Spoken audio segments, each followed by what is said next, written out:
deal with in-laws? And are you the in-laws? Marriages can be greatly impacted, either positively or negatively, by the dynamic between spouses and their in-laws. They are a family that we need to deal with them as a family, very respectful family members, but they kind of come with the person we chose. We didn't choose every one of them, and actually neither one of them, but we chose the one to be in our life. And he or she came with the set of beautiful people who are around them. Now, sometimes we think that we can have the same relationship that we had with our own parents, with our in-laws, or with our own sisters and brothers, with our in-laws and sister and brother-in-laws, but that's not the case.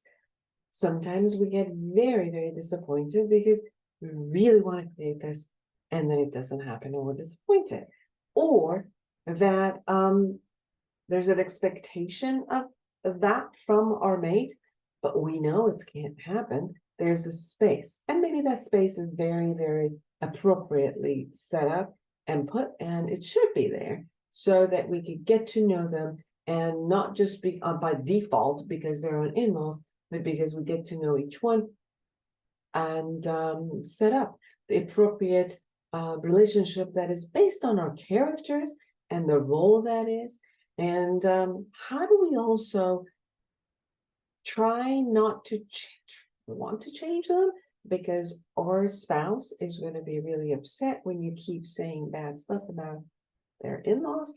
So how are we behaving when we don't like something?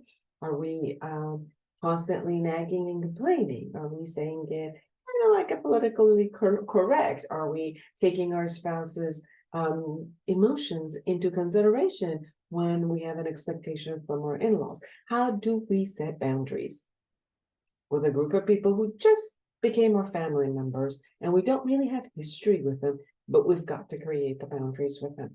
So all in all, the awareness, and then if there are things that we need to clear, if there were hurts, if there's things that subconsciously happened and we need to clear them so that we don't carry them into our own marriages, are important. And going through the Foojan app, you can look at all of these angles, and if there are healings that need to be done, how to set communication styles that are appropriate, and how to set goals. So learning how to deal constructively with your in-laws goes a long way in avoiding any deep-seated resentment between you and your mate.